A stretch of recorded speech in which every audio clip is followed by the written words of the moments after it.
Hello friends, welcome back to my channel.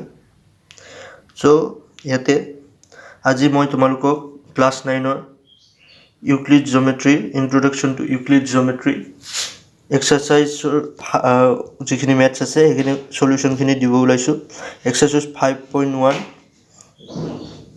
তো চোৱা ইয়াতে question number 1 which of the following statements are true and which are false? Give reasons for your answer.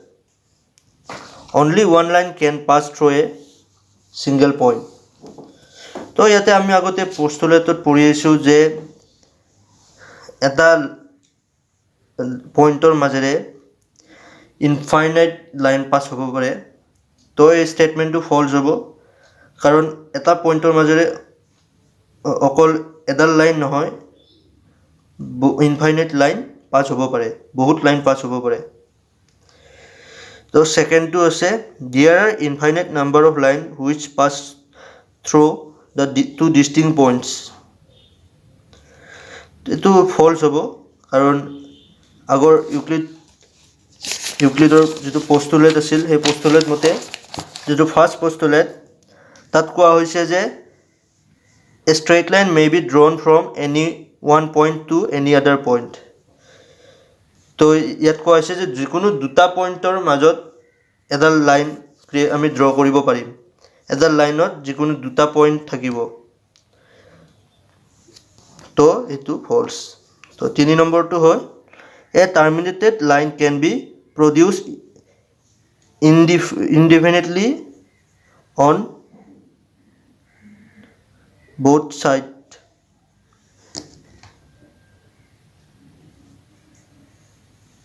তো ইয়াতে এটো statement true হ'ব কাৰণ ইউক্লিডৰ second পোস্টুলেটে আমাক কৈছিল যে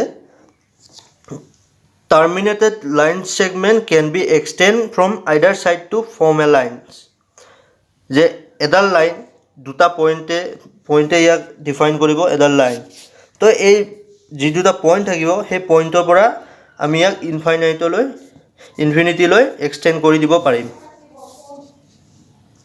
Number 4 হৈছে if two circles are equal then their radii are equal তো এই স্টেটমেন্টটো ট্ৰু হ'ব কাৰণ যদি আমি সাৰ্কেলৰ সেম ৰেডিয়াস ধৰি দুটা সাৰ্কেল ড্ৰ কৰো তো ই এটাৰ ওপৰত ওভাৰল্যাপ কৰিব মানে সো ইয়াতে চোৱা তোমালোকে যে এই সাৰ্কেলটো OANOB তো OA হল ফাৰ্স্ট সাৰ্কেলৰ ৰেডিয়াস আৰু OB টো হৈছে সেকেন্ড সাৰ্কেলৰ ৰেডিয়াস তো ইয়াৰ ৰেডিয়াসটো যেতিয়া আমি ইকুৱেল ৰাখি ইয়াক সাৰ্কেলটো ড্ৰ কৰিম তো দেখিছা ইয়াতে এটাই সাৰ্কেল যেন লাগিছে কিন্তু নহয় ইয়াতে দুটা সাৰ্কেল আছে যেটো ওভাৰল্যাপ হৈ গৈছে মানে মিক্স হৈ গৈছে তো হেকানে এই যেটো স্টেটমেন্ট আছে স্টেটমেন্টটো এটো ট্ৰু হ'ব যেতিয়া আমি দুটা সাৰ্কেলৰ সেম ৰেডিয়াস লম তেতিয়া হি এটাৰ ওপৰত এটা আহি যাব মানে এটা যেনে লাগিব দেখাত অৰ্থাৎ ই ওভাৰল্যাপ হৈ যাব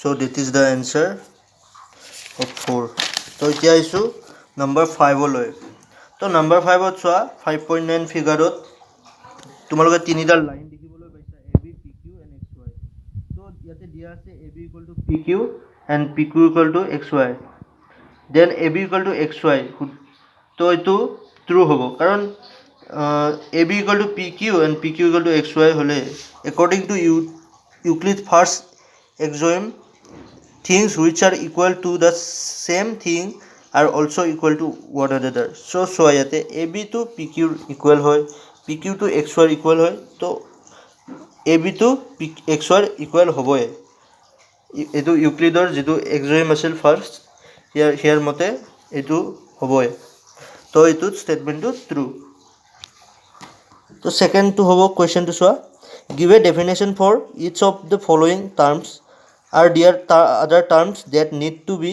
defined first what are they and how might you define them so parallel lines two lines are said to be parallel when the perpendicular distance between these lines is always constant or we can say that the lines that never intersect each other are called as parallel lines So parallel line are those lines which are never intersect each other. আৰু ইহঁতৰ ডিষ্টেঞ্চটো যিটো মাজৰ ডিষ্টেঞ্চটো হ'ব এইটো দুটাৰ সমান হ'ব, equal হ'ব। আৰু ইহঁতে কেতিয়াও এটাক ইণ্টাৰচেক্ট নকৰে, ডাইৰেকশ্যন ছেম থাকিব। তো এইটো হৈছে পেৰেলেল লাইনছ। তো ইয়াতে চোৱা, ইয়াতে এইসমূহ হৈছে parallel line. We need to define line first in order to define parallel lines. তো মই তোমালোকক দেখালোঁ ইতিমধ্যে। তো পাৰপেণ্ডিকুলাৰ লাইন ছেকেণ্ডটো চোৱা। Two lines are said to be perpendicular lines when angle between these two lines is 90 degree. Perpendicular line হ'বলৈ হ'লে এডাল লাইনৰ ওপৰত এডাল 90 ডিগ্ৰী এংগল কৰি থাকিব লাগিব। যেনেকৈ ইয়াতে আছে চোৱা, CBৰ ওপৰত AC টো 90 ডিগ্ৰী এংগল কৰি আছে। তো এইটো হ'ব পাৰপেণ্ডিকুলাৰ লাইন। থাৰ্ডটো আছে line segment. A line of a fixed dimension between two given point is called as a line segment. তো এই লাইন ছেগমেণ্টটো এটা fixed dimension between two given point, দুটা পইণ্টৰ মাজত যিটো এই লাইনটো আছে, এই লাইনটোৰ যিটো এটা সৰু সৰু পাৰ্টক লাইন ছেগমেণ্ট বুলি কয়। We need to define line and point in order to define a line segment. তো নেক্সট আছে ৰেডিয়াছ অফ এ চাৰ্কল। তো the distance of any point lying on the boundary of a circle from the center to the circle is called as radius of a circle. So চোৱা ইয়াতে এই চাৰ্কলটোৰ এইটো হৈছে centre and বিটো এৰ পৰা B লৈ মানে যিটো চাৰ্কলৰ যিটো বাউণ্ডেৰী আছে, যাক আমি বি বুলি ধৰিছোঁ, তো এইটো হ'ব ইয়াৰ ৰেডিয়াছ। এ আৰু বি, এইটো হ'ব ইয়াৰ ৰেডিয়াছ। নেক্সট আছে স্কুৱেৰ। তো square A quadrilateral with all four sides equal and all four angles of 90 degree is called as a square. তো এটা স্কুৱেৰৰ যিকেইটা লাইন হ'ব A B B C C D D A, তো এই লাইনকেইডাল all are equal, চব same মানে ডিষ্টেঞ্চটো সমান হ'ব, ইয়াত চব ইকুৱেল হ'ব। আৰু ইয়াৰ যিটো angle A D D C B C A B এৰ যিকেইটা এংগল আছে এইকেইটা গোটেইকেইটা 90 ডিগ্ৰী হ'ব লাগিব। তো তেতিয়াহে আমি ইয়াক স্কুৱেৰ বুলি ক'ব পাৰিম। Consider the two postulates given below. Given any two distinct point A and B, there exists a third point C which is between A and B. There exist at least 3 points that are not on the same line. Do this postulate contain any undefined terms? Are these postulates consistent? Do they follow Euclid's postulates? Explain. So solution chua. Yes, this postulate contain undefined terms. Undefined terms in the postulate are there are many points that lie in a plan, but in the postulates given here, the position of the point C is not given, as of whether it lies on the line segment joining AB or not.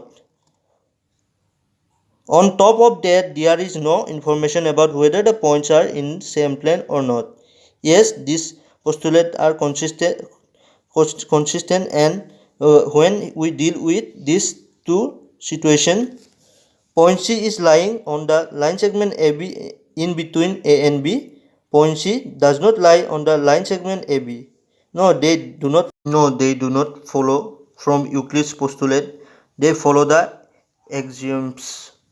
If a point C, so for number 2, if a point C lies between 2 points A and B such that AC equal to BC, then prove that AC equal to half AB. Explain by drawing the figure. So yate chua solution, we have AC equal to BC given. So yate AC equal to BC dia ase amak ei line dal. So AC plus AC equal to BC plus AC.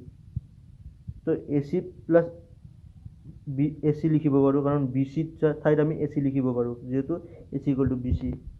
তো BC plus AC, BC plus AC. So it is so if equals added to equals, then holds R equal তো ইয়াৰ পৰা আমি পাওঁ 2AC AC plus AC 2AC equal to BC plus AC তো এই দুটা যেতিয়া আমি প্লাছ কৰিম AB পাম তো AB তো or AC equal to half AB যেতিয়া 2 to ইফালে নিয়া হ'ব এই ডিভাইড হৈ যাব তো ইয়াতে এটা 1 থাকে আমি জানো তো 1 ৰ তলত 2 আহি যাব তো 5 number in question 4 point C is called a midpoint of line segment AB. Prove that every line segment has one and only one midpoint.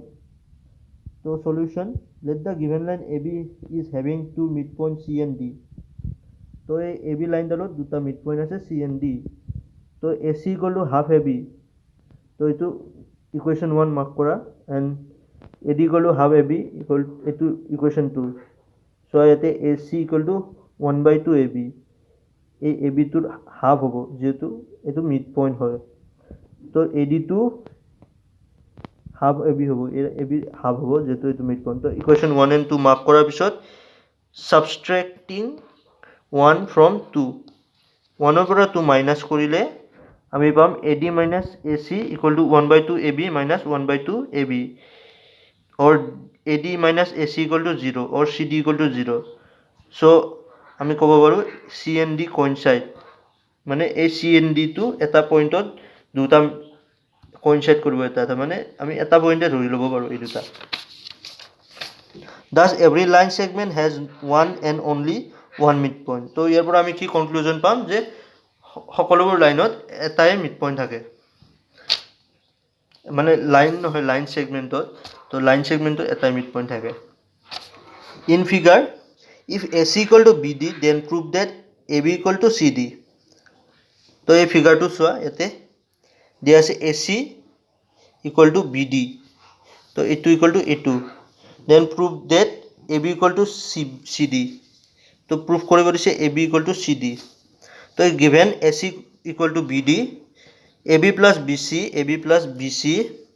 equal to BC plus CD तो subtracting BC from both sides we get BC to দুটা সাইডে আমি যদি minus কৰি দিও AB plus BC minus BC equal to BC plus CD minus BC when equals are subtracted from equals remainders are equal তো AB equal to CD আমি পাম যেটো আমাক proof কৰিব দিছিল so 7 আছে why is axiom 5 in the list of Euclid's axioms consider a universal truth the solution of a statement is true in all the situation as it is considered a universal truth তো ইয়াতে কোৱা হৈছে যে যেহেতু এটো মানে সকলো ক্ষেত্ৰতে এটো মানে সকলো ক্ষেত্ৰতে এটো ট্ৰু হয় বা এটো মানে এপ্লিকেবল হয় সো ইয়া আমি ইউনিভাৰ্সাল ট্ৰুথ বুলি ক'ব পাৰো